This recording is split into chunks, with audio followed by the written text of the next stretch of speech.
कौसल्या सुप्रजा रामपूर्वा सन्ध्या प्रवर्तते उत्तिष्ठ नरशार्दूल कर्तव्यं दैवमाह्निकम् उत्तिष्ठोत्तिष्ठ गोविन्द उत्तिष्ठ गरुडध्वज उत्तिष्ठ कमलाकान्त त्रैलोक्यं मङ्गलं कुरु उत्तिष्ठोत्तिष्ठ गोविन्द उत्तिष्ठ गरुडध्वज उत्तिष्ठ कमलाकान्त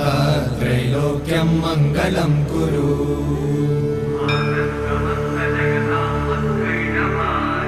मातः समस्त जगतां मधुकैटभारे